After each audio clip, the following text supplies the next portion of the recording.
important are the phones? Training on answering phones, proper verbiage, and getting that appointment booked. So yeah, when we typically connect a new office and we start looking at their phone results, it is often the case that probably a quarter or more of the phone calls are not being answered, and the close rate hovers somewhere around 50 to 60%, which is terrifying. So you're not answering half the calls, and you're not closing half the calls. So of all the people that call you, a quarter of them have a chance of becoming a patient. Right. Brutal. Like, there's no point in putting money, because people say, well, I'm not getting enough patients, so I'm going to go market. You can do that, but now you're wasting your money because, half or more of those calls that you're generating from marketing, or your marketing dollars, if you want to look at it that way, are going up in smoke because you don't have any process to convert the marketing dollar into a patient in the chair. Phones, your front end of the business, your intake process, is the most important part.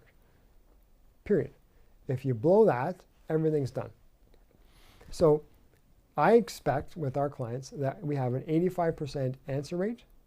So 85% of calls get answered, always. More is better. Mm-hmm. And 85% of calls are closed. More is better. And we can get there with consistent training to get 100% close rate with those patients that are going to become a patient. Okay, now, if there's a plan that you don't take and the patient calls with that plan and it's a big deal to them, then fine. I mean, you won't close those people. But of the ones that are a candidate for your office, then yes, we should be closing them all. It's very simple how to fix those issues. And the issues are subtle. You don't necessarily think that they're issues, but they're little things. They're little things like rambling on and answering questions that the patient didn't ask is often the number one way to blow a call, to lose the patient. Because, you may have brought up something they weren't thinking about, now they're nervous. Or you may have made it seem to them like you've given them a reason to be concerned, or you've added another roadblock or another excuse for them to grab onto. Like there is a very simple process that works every time. It is what we teach. It is simple, and it results in a new patient call that's about 2 minutes long. When you see these new patient calls that are 15 minutes, you almost always know that they might be best friends by the end of the call, but the patient didn't book. Because it's just, you lost them. You lost them along the way by talking about this or that or the other thing. And you can see it in the data. It doesn't always happen that way, but most do. The most successful calls are to the point.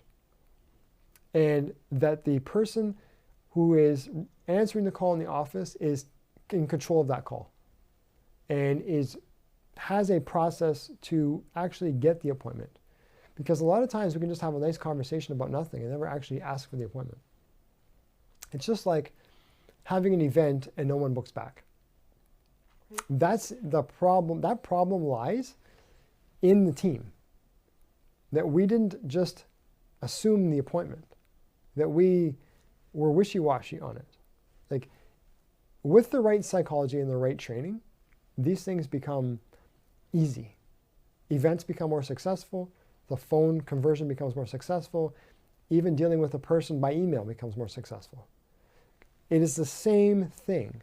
It's the same training. Therefore, how important are the phones and answering the phones? Critical, because if your admin people get that philosophy ingrained in their head, they will be successful at booking patients in every capacity, even if they're, trying to call off a recall list, or they're booking a new patient's next appointment. They will be far more successful if they have the right training. So it is critical to answer your question. Thanks. Now, how important is it now to follow up with patient emails and texts now that the younger generation seems to prefer that more than phone calls? So it's kind of turning into that a little bit too. So here's how it works. People expect phones to be answered from 7 to 7, give or take. Right. This is why we recommend the cell phone, take-home cell phone, and all that stuff, which is all covered in the phone section. So people expect phones to be answered when they call, or a return call within the hour. People expect emails responded to, I would say, within a couple hours. Sooner is better. One of the things that we really try to do in our team is to answer emails within the hour. Now, I have a process around email. I don't necessarily always respond within the hour, but I usually respond within the day, Right. often within the hour. And that is just it says a lot about your dedication to the people that you're serving, right? Text messages, people expect a response within probably half an hour. Instantly is better because they're thinking of you now, right? I didn't send a text now so you can respond tomorrow. I sent a text now because I wanted an answer kind of like now. So if you have the ability to text back and forth, then, if I'm there and I'm an admin person, that's my job, then respond now or soon, as soon as I have an opportunity. So letting them go and not responding, not good. Not good. You don't want to do that. You have to respond to those messages. And if they go more than 24 hours, you look disorganized. Right. Okay. Your digital presence with people is just like, think of it like face to face. Like if someone walks up to you and says, hey, how's it going? And you just like stand there for 30 minutes and don't respond, people are going to think like something up with you, right? Right. They expect a response immediately. Now, it's not the same, let's say, if I leave a message, I expect a delay. But I don't expect a 3-day delay, right? I kind of expect like, if you call me back within the hour, I'm good with that. Right. If you email me back within the hour, good with that. Text within the hour, I could live with that. Within a half an hour is even better. Right? So there is, to answer your question, how important it is to follow up, it is critical to follow up. It's not an option. Right. But the speed is even more important, I think. Like you want to have a capacity to handle those. If you physically can't get to your messages within 24 hours or something like that, you have other problems, I guarantee it. Right. You probably, no one's working your recall lists.